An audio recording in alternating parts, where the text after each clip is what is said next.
Good afternoon, everyone. Thank you for joining us. We are really excited to have you with us today as we adapt to virtual meetings in light of workshops, and we hope this creates an opportunity for folks to join us from across the United States. My name is Christine Lang. I'm an extension scientist with Rodale Institute, and I want to let you know that today's webinar is being recorded, so we will have this available for viewing after the fact as well for you to share with your colleagues. And I want to let you know, as we get our video up and running, I want to let you know who's going to be leading this discussion today. So our team consists of Sam Malriette, Emily Newman, and myself. And Sam and Emily are joining us from Pennsylvania today. They both are located at Rodale Institute headquarters, and I'm located at the Rodale Institute Midwest Organic Center in Marion, Iowa. And our agenda for today's webinar, I'll be giving you a brief overview of Rodale Institute and just a quick snapshot of our research to set the stage for the discussion. And then Emily will be talking about consulting services and organic regulations. And then Sam will be leading a discussion of practical on-farm tips, as well as facilitating question and answer. You'll see at the bottom of your Zoom screen that you'll have the opportunity to answer questions, and we'll address as many of those as we can at the end of the webinar. We'll also be displaying our contact information, so if you have follow-up questions, feel free to reach out to us directly as well. So let's get to it. Rodale Institute is located in Kutztown, Pennsylvania, and it was founded in 1947 by J.I. Rodale. And as some of you may know, that Rodale is famous for pioneering the organic movement. And one of the most famous sayings from J.I. Rodale was that healthy soil equals healthy food equals healthy people. And we still live by that statement to this day. We're very fortunate that J.I.'s son was able to take over Rodale Institute and purchase a 333-acre research farm, which is where Rodale Institute sits to this day. And at any given time on that farm, there are approximately 20 research projects that are being facilitated. And currently, Rodale Institute is on 7 different campuses across 4 states. And we were working to expand across the United States. And our mission is to help with transitioning to organic production, conduct research on organic farming methods, and share that information with you through educational workshops, webinars, research reports, and field days, both in Pennsylvania and at our new resource centers. And when I mention our regional resource centers, you can see here on the map where Rodale is working out of. So again, here's Rodale Institute in Kutztown, Pennsylvania. I'm coming to you from Marion, Iowa at the Midwest Organic Center. And we're excited to have both the California Organic Center and the Southeast Organic Center online as well. And the purpose of our regional resource centers is to provide an opportunity for more regional research, comparing conventional and organic production methods, and identifying ways to make organic farming systems more successful for farmers in these locations with different rainfall and weather patterns and different markets and constraints. Additionally, our goal is to provide on-the-ground technical support across these various locations as well. So transitioning to research, as our regional resource centers are still new, we're busy implementing research here in Iowa this summer, and research is going to be going in at California and Georgia as well. So right now we look to our research team in Pennsylvania, and I would like to just highlight the farming systems trial. This is the oldest side-by-side trial comparing conventional and organic production in the United States. This trial has been ongoing since 1981, and it has had a few adjustments as farming practices have changed. And there is a committee of farmers and researchers and stakeholders who help advise this trial and how it's implemented. And one of the strengths is that everything is done with full-size farm-scale equipment instead of just small, teeny tiny plots that are sown by hand, for example. And the systems that are being compared are 2 organic systems. One is an organic manure system, which implements an 8-year rotation and mirrors an operation that would be able to use composted manure as an input on farm. The organic legume system focuses on an organic cash grain system with a 4-year rotation that uses cover cropping as the primary source. Cover cropping that are then tilled in as green manures is the primary source of nutrients. And then the last system, of course, is being compared to conventional synthetic. And this is a 3-year rotation that cycles through corn, soybean. Each of these primary systems, the 2 organic and the conventional, have now been split into till and no-till systems as both no-till conventional and no-till organic, which has been widely pioneered by Rodale Institute and fine-tuned thanks to the roller crimper. So we have data on both of those systems. Recently, our research team released a new report on the impacts of conventional and organic management practices on soil health and water quality. So I definitely invite you to go and read the full report on our website. But I'll just highlight some soil organic matter data here. And this figure shows across, not accounting for tilled or no tilled, but looking simply at manure organic, legume organic, and conventional synthetic from 1981 through 2016, you can see the increase in soil organic matter. And there is a slight increase in conventional, but you can see that there was a much more drastic increase in the organic systems. And when you count those 2 organic systems together, we see a 17% increase in soil organic matter in organic versus conventional systems. So it's important to understand that organic management has definite benefits for our soil system, but we do see those changes increase across time.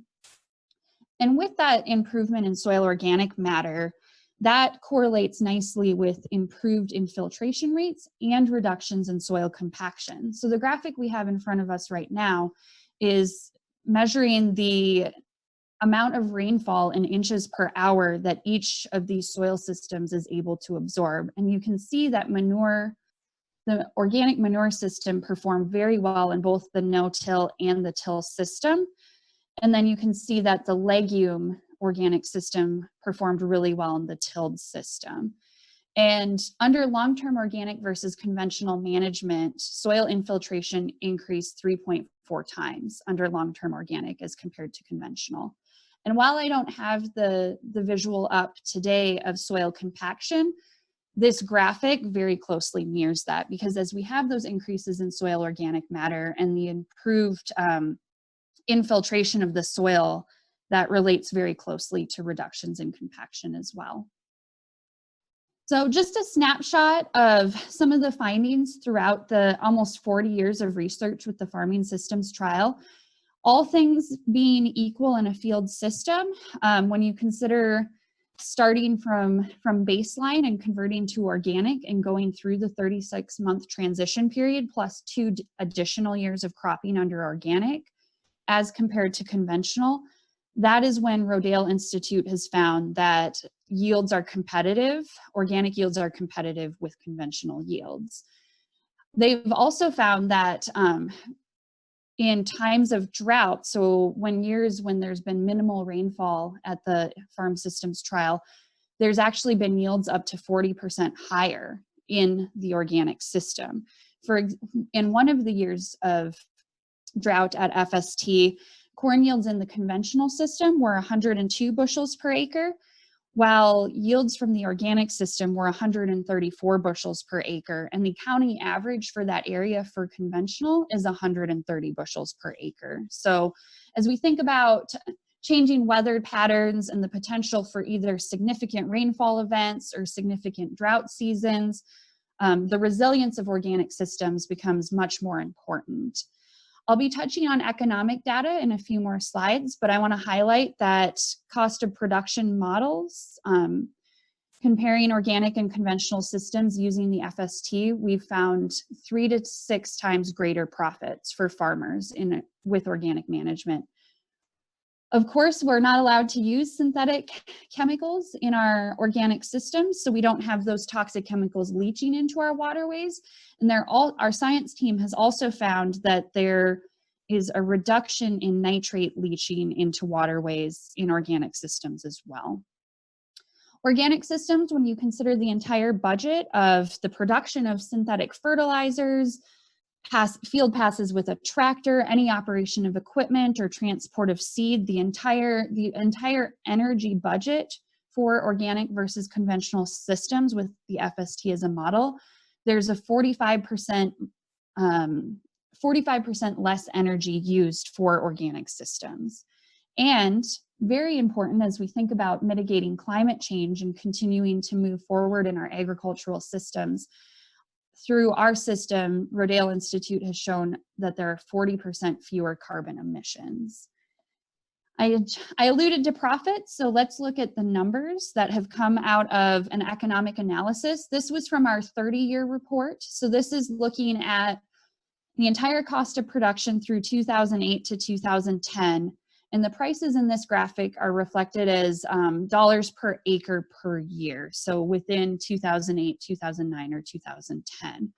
So taken across 3 years, the average income on an organic farm was $835 as compared to $495.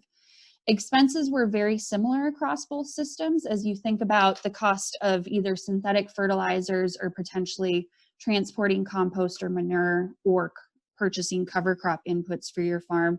But we really want to highlight the returns, where the organic system returned $558 per acre as compared to $190.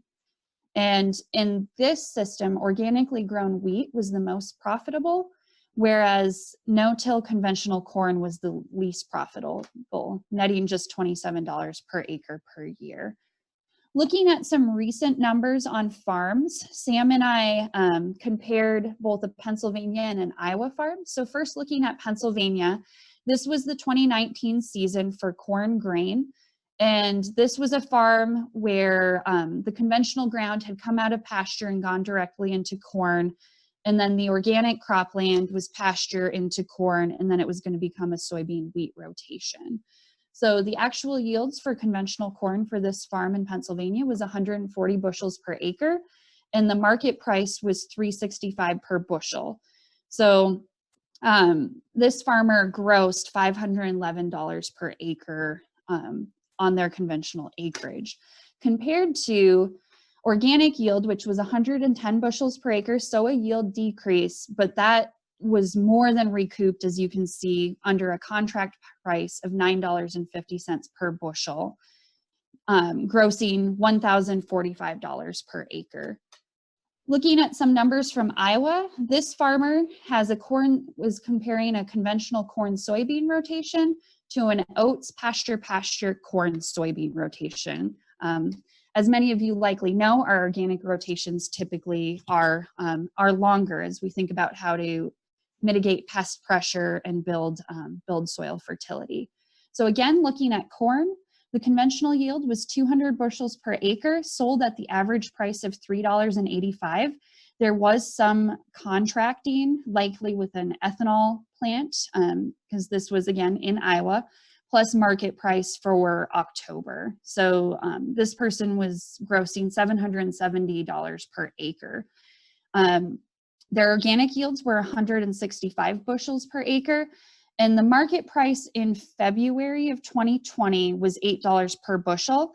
And this person did indicate that if they would have contracted, they likely would have locked in at a $9, slightly higher than $9 price.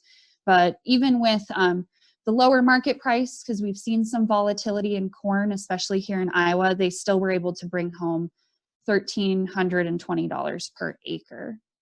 So again, that was just a very quick snapshot of research and economics to set the stage. And I want to let everyone know that these two case studies do not account for cost of production.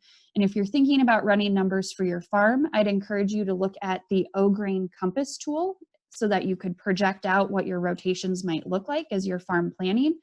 Or I'd also ask that you look at Ag Decision Maker through Iowa State University. Both will help you plan the details of your farm system. And with that, I'm going to hand this discussion over to my colleague Emily and stop sharing my screen so we can switch. Hi, everybody. Thanks, Christine.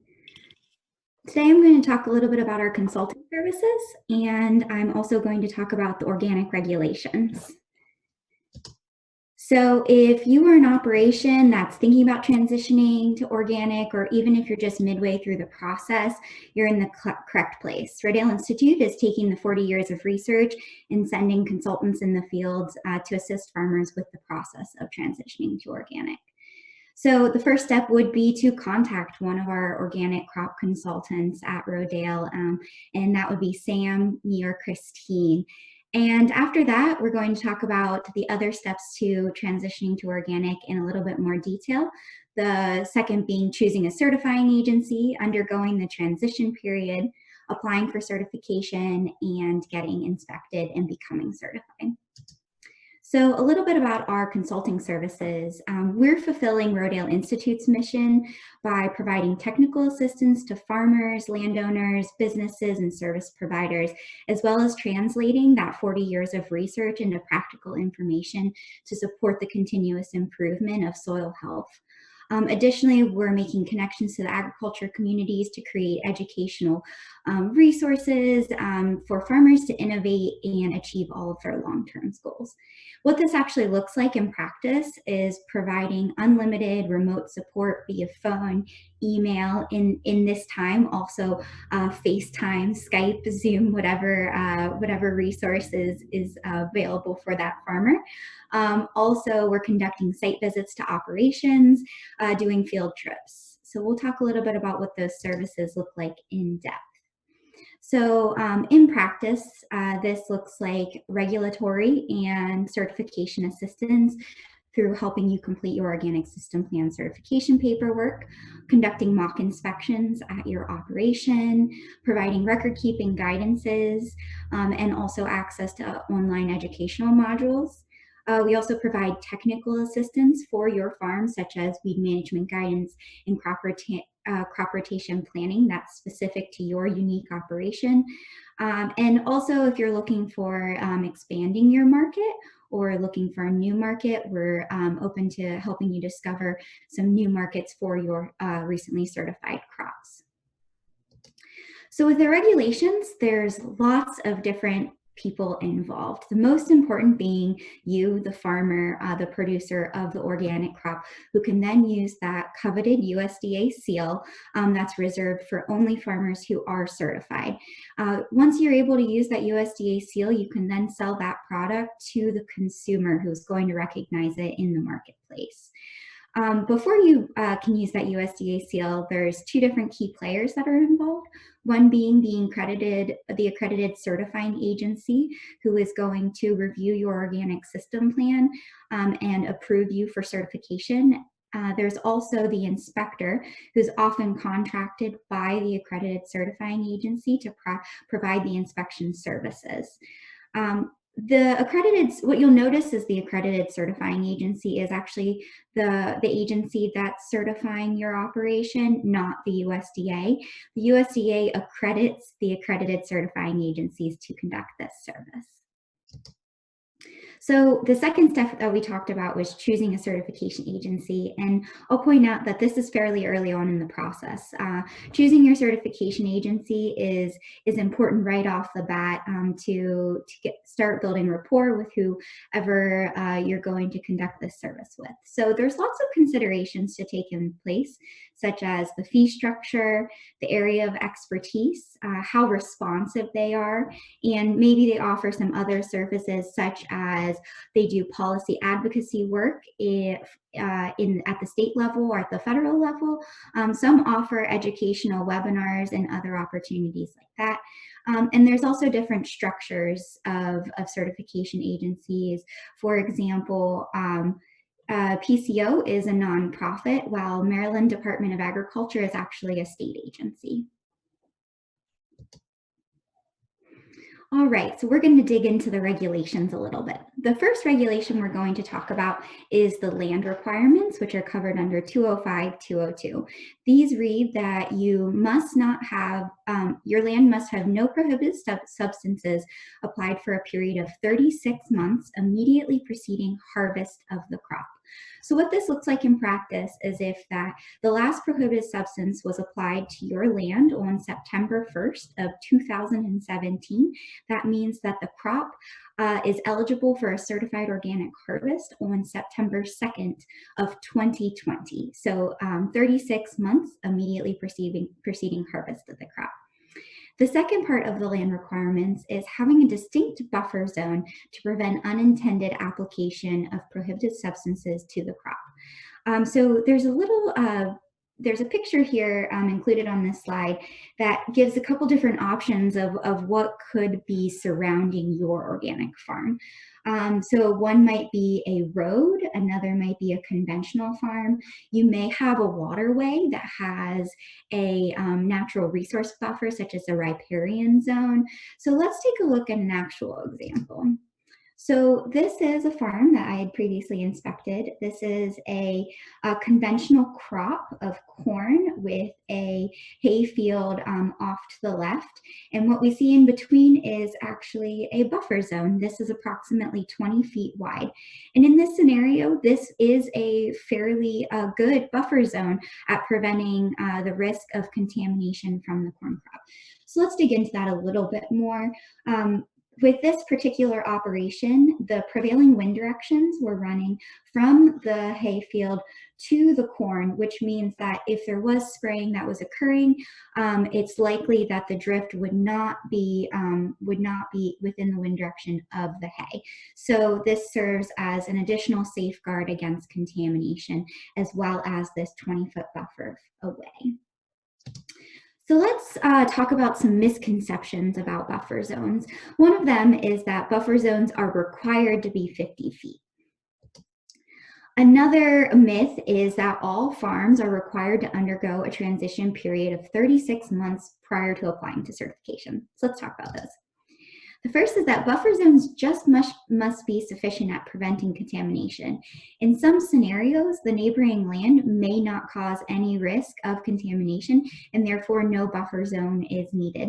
So if your neighboring land is another pasture and you can have written documentation that that neighbor does not spray any prohibited herbicides on the land, then there might not be any buffer that's needed. But just to be aware that there's each buffer is evaluated on a case-by-case basis.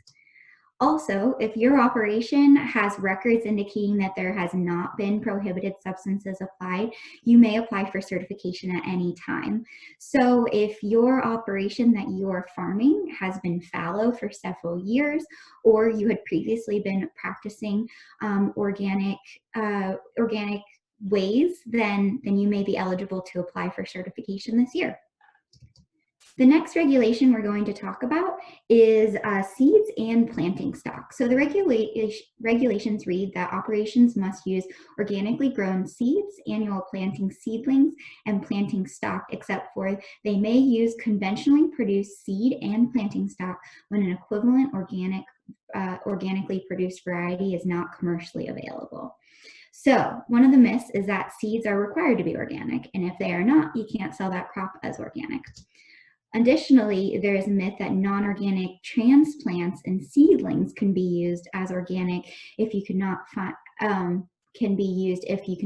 an equivalent organic variety. So let's talk about those. So if an organic seed is not available in the form, quantity, or quality, you may purchase a non-organic variety, and you must be sure to document that seed search. So when the regulations reference this commercial availability, what they're really talking about is the form, quantity, or quality. So some examples are if you would like to purchase an heirloom variety tomato, but that specific variety is not available in organic in 3 places that you searched for, then you can use a conventional heirloom variety tomato as long as it's not treated. Additionally, if you'd like to seed only a 1/4 acre, an 1/8 an acre of organic garbanzo beans, but the organic seed only comes in packets of 100,000 seeds, then the quantity is not available that you're looking for, and you may purchase a non-organic variety. Again, making sure that it is not treated and non-GMO in the cases where the crop is produced in a GMO variety. Additionally, seedlings and transplants are required to be certified organic. The only exception is that when the National Organic Program does a temporary variance, and this very rarely occurs. Also, just to take that point home, is that cover crop seeds are subject to the same commercial availability search as your cash crop seeds. The next regulations we're going to talk about are the soil fertility and crop nutrient standards, which are at 205, 203. These read that you must select and implement tillage and cultivation practices that maintain or improve physical, chemical, and biological conditions. This is done through rotations, through cover crops, and through the application of plant and animal materials. The use of these plant and animal materials must not contribute to contamination through plant nutrients, pathogenic organisms, heavy metals, or the residues of prohibited substances. So, one of the myths is that manure must come from an organic farm or organic livestock. In truth, manure can be sourced from the location of your farm's choice. That manure, though, cannot contribute to the contamination of crops, soil, and water. You must be diligent about verifying whether the manure could contain prohibited substances or materials. You always want to double check the history of any amendment you import to your farm. Hay mulch residue contaminated by herbicide residue could damage your crops. Additionally, if your operation was chosen for residue testing by your certification agency, you could test positive for a prohibited herbicide. So let's take a sidebar quick about residue testing. Residue testing is rare and only occurs on 5% of operations yearly. It is very rare that your operation would be residue tested, but it could happen.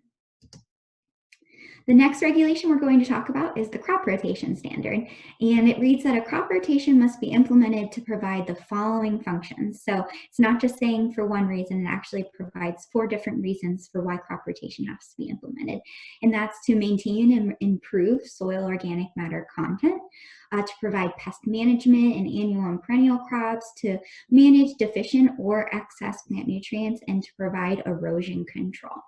So this is a picture from an organic operation. It has a corn crop that is standing in it with a clover crop that was interseeded. And so this clover cover crop that was interseeded actually provides the functions of all 4 of what's written into the regulations.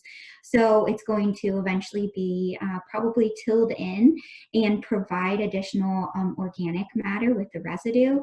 It also helps breaks up a corn after maybe another cash crop, whether it be a corn or a soybeans, to manage and reduce the risk of pests. It also will add nitrogen back into the soil by fixation, and it's also going to provide erosion control, because once this corn is off, the field is going to be covered with the clover cover crop throughout the winter. So in truth, crop rotations are unique to every operation. So if you're thinking about how you can build a compliant crop rotation that works for what your goals are as an operation, you can always reach out to Rodale, and Sam, Christine, and I are willing to discuss what that crop rotation could look like. The next regulations are the crop pest, weed, and disease management practice. So the regulations read that the producer must use and implement management practices to prevent crop pests, weeds, and diseases through crop rotation, sanitation measures, cultural practices, and mechanical means. These mechanical means can be livestock grazing or mowing. But then when those methods fail, that's when you can use a biological or botanical substance that's been that is compliant with the national list. So this may sound familiar. It may sound a lot like the integrated pest management standards, and that's because it very well mirrors that. So if you've used all these different options and you do need to use a biological or botanical substance, you're going to want to look for the OMRI seal. I've included 2 different pictures, one being MP'd and the other one being triple action neem oil. Both of these have the OMRI listed seal on them. And we'll talk a little bit about materials in a bit. The next regulation is commingling and contamination at 272. The regulations read that you must implement measures necessary to prevent commingling of organic and non-organic products and protect organic products from contact with prohibited substances. So this is a real life example. This is an organic hayfield, and it was next to a church actually, and the church had previously done some spraying along the edge, and this buffer zone was implemented to protect against that, that prohibited substance that was applied on the edge. Okay, so operations who are certified organic are not allowed to also grow conventional crops. This is a myth. Operations who grow both non-organic and organic crops are often referred to as split operations. Split operations must be extra vigilant at protecting against commingling and contamination. So a couple of these practices include storage that must be clearly labeled and identifiable by a third party. That means if you are purchasing non-organic hay for your horses and you are also storing organic hay for your organic dairy cows, it must be clearly labeled so that an inspector is able to indicate which hay it goes for the horses and which hay is for the organic livestock. Additionally, tillage equipment, harvest containers, and combines either should be dedicated to the organic operation or they must be thoroughly cleaned up between non-organic and organic use. So one risk of commingling and contamination is buffer areas, as we previously talked about. If they're not properly maintained, you can definitely have risk of contamination, and you always want to monitor the adjoining land that's surrounding your organic operation, and also talk to your neighbors about what practices they're implementing on their own farms and if they could cause any risk. The next regulation we're going to talk about is 205-103, which is record keeping. These regulations read that you must maintain records concerning the production, harvesting, and handling of organic products. These records must be adaptable to your business. They must disclose all activities that are readily understood and audited. They must be maintained for at least 5 years and demonstrate compliance. So again, along with crop rotations, record keeping is really unique to your operation of what records are required and how you're going to keep those records. Some operations are incredibly tech savvy and they build Excel spreadsheets that work for their operation, or they utilize an app system such as FarmOS. Other operations are going to be able to demonstrate compliance utilizing a calendar that they keep in the barn. It is up to your operation, and if you have any questions about how your record keeping can come into compliance, you can always call Rodale. So one of the myths is that record keeping is time consuming and does not benefit an organic operation. And that's just not true. Record keeping allows you to evaluate your operation and adjust accordingly based on the reality. So if your operation is continuously growing eggplant and the eggplant is yielding low and you're also not selling a lot of eggplant, it's probably time to stop growing and selling organic eggplant. Okay, just briefly, the national list of allowed and prohibited substances. It is an open list, which means that it doesn't clearly define which products are allowed. It actually gives guidelines, and then agencies are able to review those guidelines and review materials to meet the regulations. So one of the misconceptions is that if it has organic on it, it is able to be used in an organic operation, and that is just not true. So what you really want to look for is the OMRI seal. And so yeah, if there are products that you see that are labeled organic but you don't see the OMRI seal, I always call your certification agency or check if they're OMRI listed. All right, so now that you understand a brief overview of the regulations and you've undergone your transition period or you're eligible to apply for certification, this is where you create your organic system plan, which is a part of the application that you'll submit to your chosen certification agency. The organic system plan and the application should be submitted about 4 to 5 months in advance of expected harvest. So if we're using that September 2nd, 2020 eligibility date, right about now, you'd want to be having conversations with your organic certifier and plan to submit your application in the next couple of months. So the fees are going to vary by certifier, but they'll most likely include a base price, an inspection fee, which could be hourly rate plus travel costs, and also the certification fee, which would vary by the type of operation you have. It could be the crops that you're growing, the livestock that you have, or the number of acres you have. So one of the myths is that organic certification costs $20,000, and this is false. This is there is baseline, and you want to shop around to find a certifier that is within your budget. Also keeping in mind the cost share is available for all certified organic operations. You may receive up to 75% of your certification costs, or you can receive $750 per scope. That means if you're certified for crops and livestock, you're eligible for $1,500. That $20,000 is just not a reasonable number for an operation that's of size between 100 and 1,000 acres. All right, then after you submit your application, you're going to be contacted by an inspector.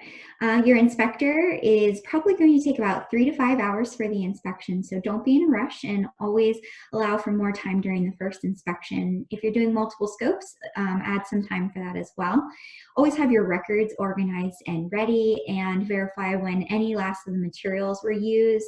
If you were previously a conventional operation and you're still storing some old materials, either get rid of them or label them as non-organic. Otherwise, the inspector is going to ask lots of questions. And inspections are confidential, so anything you tell them, they're not going to spread around to other operations. And the role of the inspector is just to verify that the organic system plan is accurate and indicate any possible violations. They're not there to make any decisions regarding certification. They can also not provide consultations. During the inspection, at the end of it, there's going to be an exit interview, and this is a closing meeting at the farm. You're going to review any areas of concern. They might request additional documentations. They're also going to confirm the accuracy of the observations, and the inspection report will also be completed by the inspector. That's where they'll detail any of the observations. They might include photos. You will receive a copy of the inspection report and the exit interview after the inspection. As long as your operation complies, and you will then be granted certification. The certification specialist will review all the documents that the inspector sent in. They may contact you about possible major, minor non-compliances or conditions.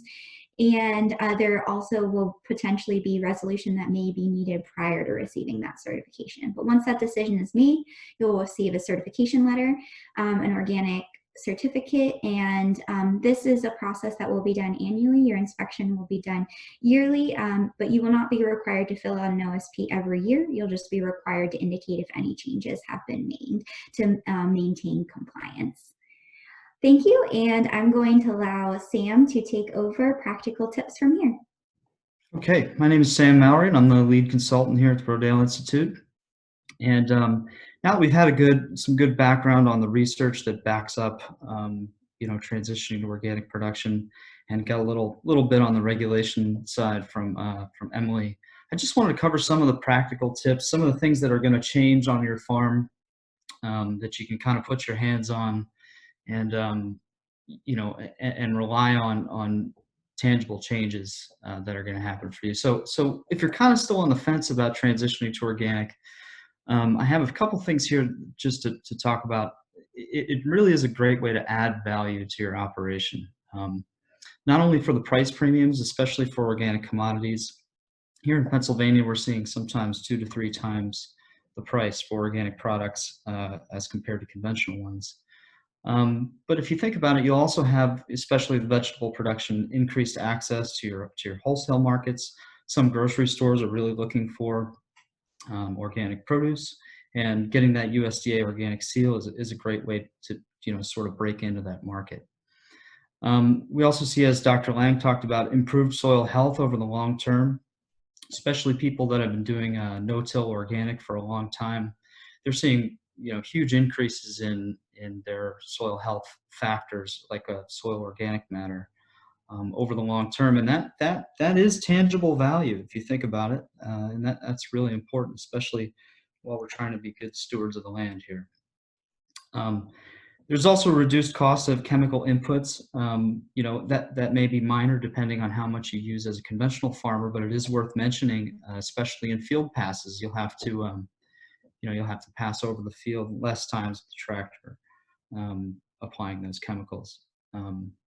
In some places, depending on your region, it could result in some increased land values. I know that here in the northeastern U.S., certified organic land does get somewhat of a premium. That changes as you move around the country, but it is something to keep in mind. And also positive public perception. I know that farmers that are transitioning, and some of the farmers that we work with, get a lot of recognition from neighbors and from landowners by not spraying anymore and making the transition. So these are some things that can add some value, we think, and things that we've actually seen change for farmers that have transitioned. And so I just want to cover, in a practical sense, what's going to change during the transition period and how are we going to deal with the new challenges. There are a lot of rules set forth in order to maintain the integrity of organic products. But we also kind of need to take into account, what things are going to change for us on the farm and what do those rules actually look like when they're implemented. So what's going to change? These are some of the top things that we see and hear from farmers that we work with, that are issues that they need to deal with in their transition. Weed control is the top one. If you're using herbicide and you're switching as a conventional farmer to an organic system, you'll have to maybe rely on some different systems. Well, certainly you'll have to rely on some different systems other than applying synthetic herbicide. So cultivating, possibly using something like a cover crop roller to roll down cover crop and plant directly into it as a living mulch. Mowing, and with smaller operations, higher reliance on hand labor. Weed control tends to be farmers' top concern with transitioning to organic.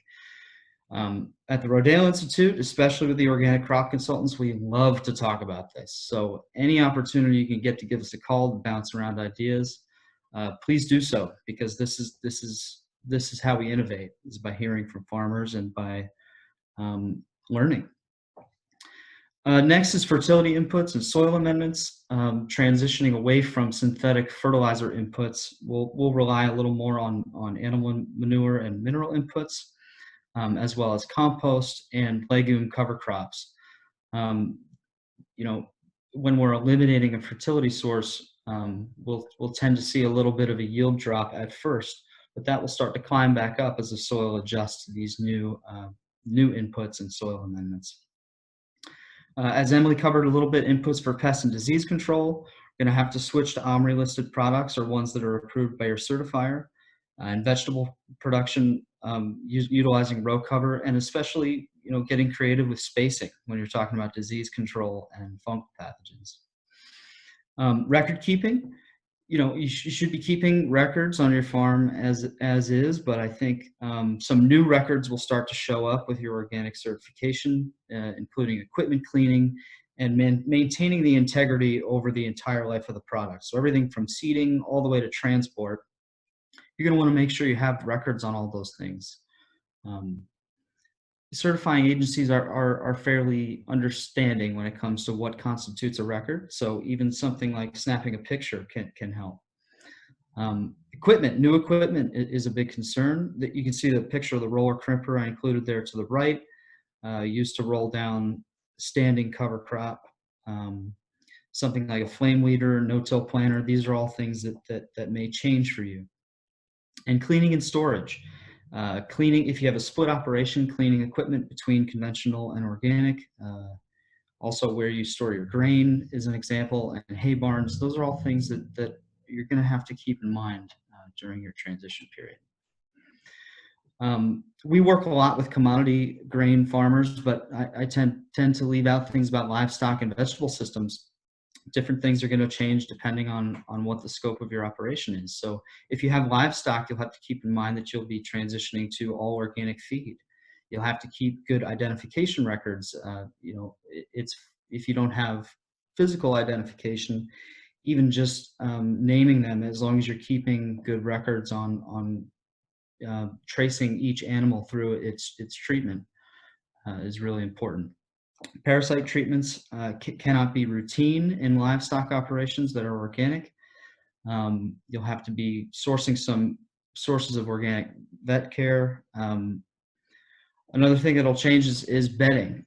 If your bedding can be used as a forage or the animals can sort of eat on the margins of it, that'll have to be certified organic as well. And if you're talking about organic dairy or meat production, your processing will also have to be certified organic. For vegetable systems, it's fairly similar to commodity grain operations, except that you'll have to keep in mind your washing and packing. If you're using any treatment in the water, that would have to be not a prohibited substance. For vegetable operations that use plastic mulch, pulling that up at the end of the year is something you'll have to do. Your seed sourcing may be a little more difficult because if you have a lot of different varieties of vegetables, you'll have to make sure you're keeping in mind where you're getting your seed from. Things like rodent control and also value-added processing, again, that would have to be a certified organic process if you sell something like salsa. So we like to say that the very first step when you're transitioning to organic should be to get in touch with an organization that can provide support and technical assistance through your transition period. Give us a call, give your certifying agency a call your extension agents. O-Grain is a great resource for farmers that are transitioning as well, but always be asking questions prior to applying a substance or getting started with your transition so you can stay compliant. We're all here to help. So that should always be the first step, is have somebody that can guide you through this process so that you can accomplish it effectively. So I just want to go over a quick farm transition scenario here, and then I have a couple additional things, and then I'd love to get to questions here because this is a conversation, so we'd love to answer some of your questions. Here's a real quick scenario of a client that we work with, a farmer that's transitioning about 30 acres to organic production. The last prohibited substance was applied more than 36 months ago. So they would be eligible for certification in the same year. So they called us to have us come out to the farm and take a look and answer some questions. The main thing we do when we conduct a site visit is ask, is there any conventional production adjacent to the fields that would contaminate or cause commingling with the organic production? In this case, in Pennsylvania, most of our fields are tree-lined buffers. So the answer was no. There really is no opportunity for something to drift into this field. So this farmer wanted to do a corn, soybean, wheat rotation with cover crops interspersed in between. So what would the transition plan look like from here on out, considering that this was the year that they were going to get certified? So year one, they do field prep, plant corn, keeping in mind that this operation was running a split operation or running split production. So they would have to clean the planter in between planting conventional and organic corn. They were running a cultivation system, again, no herbicide use. Making sure that those first steps are all NOP compliant are really important because their inspection happened in this same year. This was last year. So this is kind of what their plan was. Their transition was very quick because they didn't have to go through the 36-month transition period. So you can see that year two, they went to soybeans and then to wheat. This is sort of a reference to what Christine shared earlier, except at the 30-acre level, we were actually able to compare 30 acres of conventional to 30 acres of the newly transitioned organic land. And you can see that their gross on that 30 acres was pretty much double on the organic land. Even if I have down here a yield of about 200 bushels per acre, the organic gross is still really coming in fairly high. So this was a great process for this particular farmer. So I hope that gives you a little bit of background on what you have to keep in mind as you're going through your transition in a practical sense. But what if you want to go above and beyond that? Rodale Institute is working with a number of partners on developing regenerative organic certification, which is a new higher standard meant to expand on the standards set forth by the National Organic Program. We still really believe in the USDA organic certification. And because of that, for the regenerative organic certification, the USDA label is a prerequisite for the regenerative organic. We just finished the pilot program, and we're evaluating farmer feedback from most of the farmers that submitted their information, going through the regulations and the new standards. So we hope to be certifying farmers this year as regenerative organic certified. To show you just a little bit about how it's different, it's built on 3 pillars, one of which is entirely new, would be entirely new to the USDA organic standards, which is social fairness. Which includes things like paying living wages and freedom of association and democratic organization. So these are, feel free to go to the website and take a look around at what these standards entail. But this is a new project for the Rodale Institute and its partners to sort of raise the bar in organic production and move to more regenerative systems. The last thing we're really excited about is a course that we're developing with all of the staff at Rodale Institute, which is the Transition to Organic course. And what's great about this is we hope to give you a little bit of an overview today, but it's going to really go in depth into each specific aspect of transitioning and help you understand, what's going to happen on a scientific level as well. So all of Rodale Institute's experts and the latest research will be included. We'll have some video instruction, which as a farmer has been really helpful for me to look up videos and actually see it done. We'll hope to have some really practical content for farmers that are at any stage in the process, as well as beginning farmers and landowners. And we'll also have some templates, some functional record-keeping templates, and access to specialized information. So keep an eye out for this. This is coming soon. This is a really exciting new thing for Rodale. And I think at this point we'll take any questions if there are. I saw a few in the chat box, but please, if you're considering a transition to organic, reach out, give us a call. Our information is right here, consulting@rodeleinstitute.org, or give us a call at the phone number listed. Thank you so much for joining us today, and I'll take a look at the questions and see if we can answer anything here.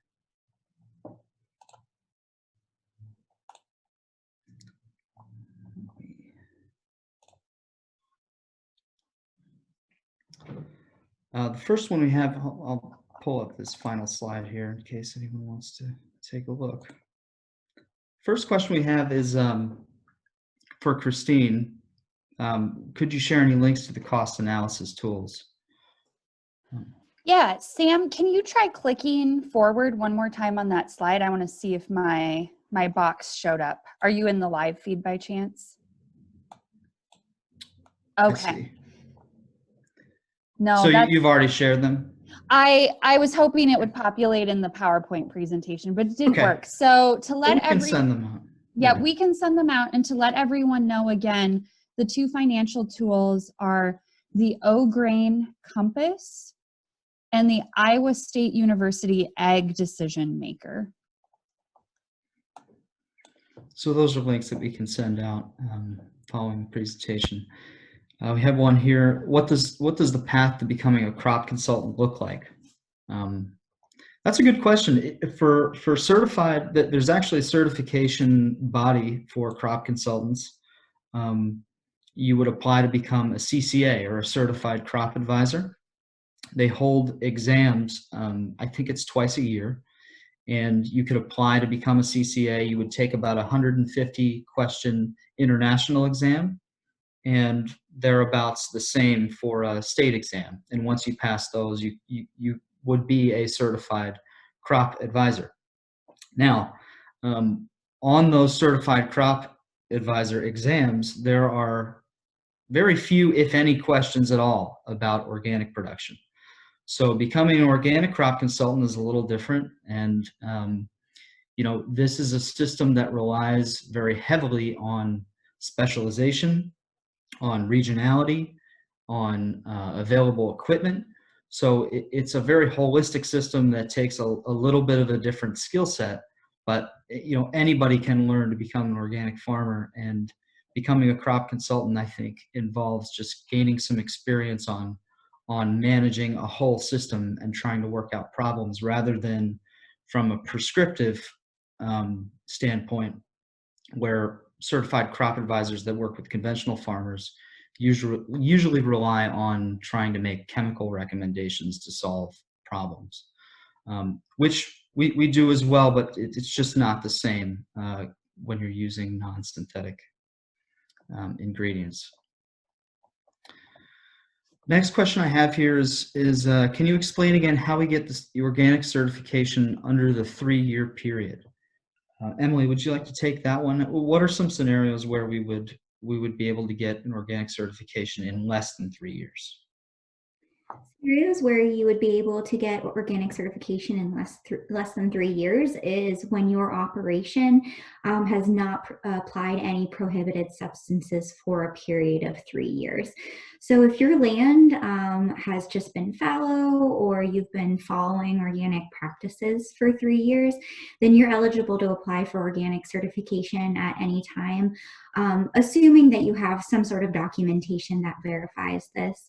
Also, if you're planning on renting land, if you're renting land from an organic farmer, you're eligible to apply for that land for certification right away. Or if you're renting land from a farmer who, again, has had the land fallow for a period of time, then that would be eligible as well. Otherwise, if you don't have documentation or there has been prohibited substances applied within the last 3 years, there's no exceptions to that rule.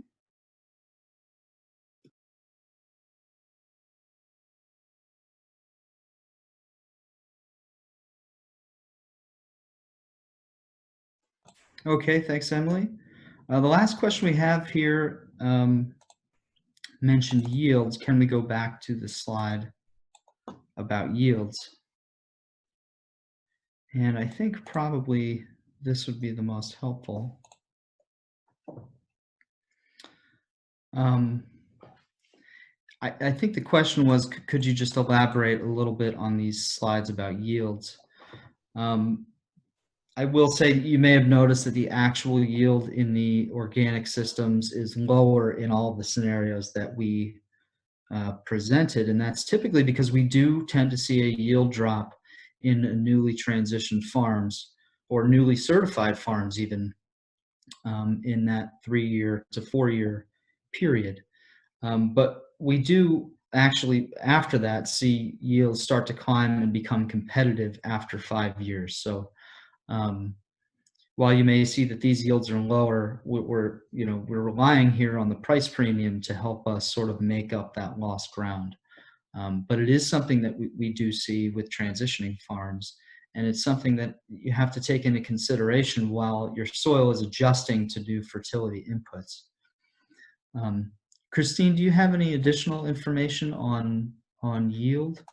Sam, yeah, if you will switch forward to the Iowa farm example as well, I want to highlight that this is also a newer organic farm that is still going through, while certified, has not been certified for very many years. So this soil is still likely also stabilizing and increasing in organic matter. But you'll see that there isn't a huge difference between the 200 bushels per acre versus the 165 bushels per acre. And I would expect, based on data from both Rodale and Iowa State University for their long-term comparison trial, that this farmer will see those yields, that gap will continue to close as they continue to farm organically. Great, thanks, Christine. We have a question here about, are you going to have a consultant service for regenerative organic certification in Brazil, considering it's already organic certified? We hope to roll out the regenerative organic certification globally, so it should be something that will be available to everyone. Okay, I only have a couple more questions here.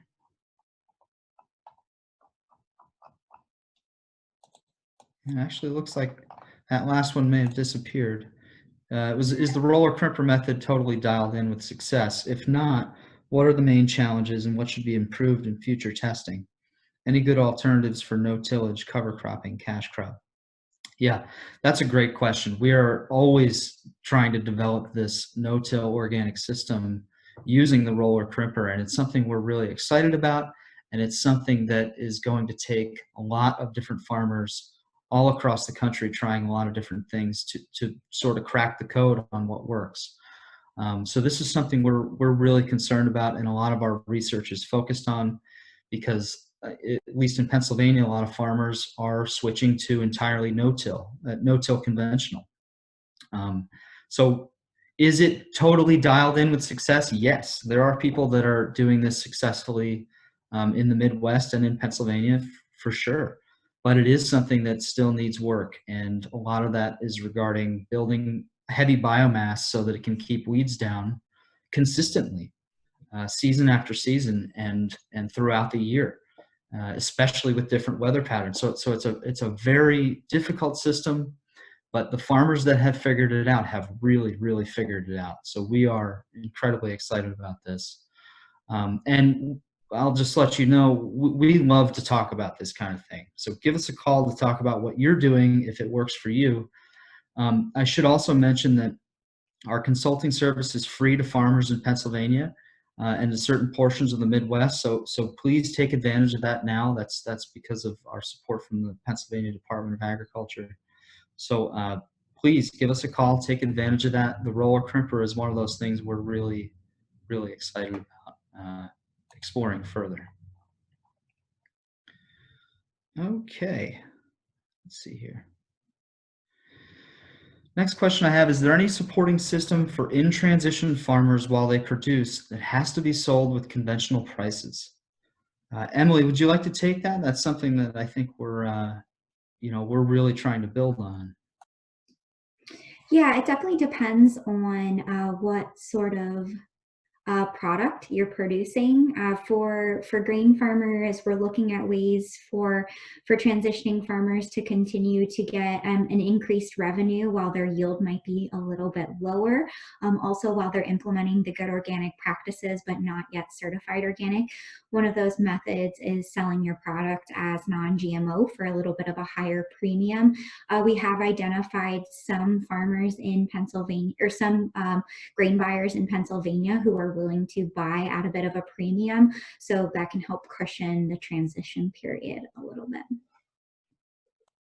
Great. But something we're always continuously exploring. Exactly. Okay, it looks like we have a few more here, so we'll roll through. In the transitioning farm scenario, was the cultivation just between rows or also between plants? Generally, in cultivation is different on every farm, especially when you're transitioning to organic and trying to figure it out. It tends to be between the rows, and the goal is to sort of throw dirt onto the in-row weeds, either by adjusting your speed or the angle of your cultivation implement. So there are some things like a tine weeder that can get weeds in between the plants at an early stage, but generally it's in between rows for commodity crops. Next one is, you just showed a comparison of revenue between a conventional and organic corn crop. If you compare conventional and organic crop revenues through a 5-year period, will the organic crop revenue still be higher? So when we're comparing gross revenue, we are just looking at what's coming in. And one thing that Christine mentioned as well is that we're not taking into account here cost of production, which is something that definitely is relevant to this discussion. So Christine, do you want to take this? If you compare conventional and organic crop revenues through a 5-year period, will the organic crop revenue still be higher? While I want to acknowledge that this definitely varies, I mean, Sam and I have discussions about how organic prices vary just between Pennsylvania and Iowa. Is something we've noticed. So this is going to vary by region and what markets are surrounding you. As we know, here in Iowa, for example, we're trying to bolster our markets for small grains, for example. But in general, and again, couching this also in our economic analysis that went across 3 years between a conventional and organic system, we do still see that organic systems are coming out ahead. Right off the top of my head, I don't have another great example to reference. I'm sure there are some available through the O-Grain Compass tool. And this really, I thank this person for asking that question though, because you do want to consider looking across the entire system and making sure that you have markets for if you're going into pasture years for your organic system and your small grains. And we also encourage making sure you have your markets lined up and your contracts in place. Having either contracts ahead of time or having the ability to store that grain on farm, and being aware of where your markets are for your organic products is really important. And that's something that we can offer assistance with, as well as connecting you to those organic markets. Great, thanks, Christine. We've got a few more here. Can you refer some of these great examples of roller crimper farmers so we can learn more with them? There are quite a bit of them, and they are all using, not all of them are using, I guess a better way to put that would be no-till organic farmers. Some of them are using modified versions of a roller crimper. Some are using newer technologies where the crimper is actually put onto the planter. Rick Clark is a great example in Indiana. But that's something we can send out some information on specific farmers that are utilizing this technology. I would always recommend taking a look at YouTube, because there are some great videos on there of farmers actually using it and talking about how it works, because it doesn't work in every single scenario. So we have to find when it works, why it works. From the same individual there, the next question is, are you researching low growth cover crops to not need to terminate? That's a great question. It's not something that we're researching, but it's a really interesting concept, isn't it? Most of our issues come from growing cover crop biomass effectively and then terminating it effectively. Those seem to be the biggest sticking points with organic no-till. So the concept of a low growth cover crop that doesn't compete as much with a cash crop is really interesting. It's not something I know that a lot of people are doing or exploring. It's not something we're researching, but it's a great concept and I like it. And the last one I have here, what are your consulting fees like where they are not free? Again, they are free in Pennsylvania and parts of the Midwest right now, but we're very reasonable about our fees, and they track pretty closely with some commercial crop consulting services. So we're always willing to work with you. Please give us a call. The calls on the phone, the first 1 or 2 calls, we love to try and get figured out what we can with farmers just initially. So wherever you are, give us a call and we'll be happy to talk with you and point you in the right direction. I think that's it. I don't see any more questions here. But thank you guys so much for coming and hearing us out today. And we'll hope to see you at some of our webinars that are coming up here in a few weeks. Please keep in touch with us. Thank you. Thank you, everyone, for joining us today. Thank you.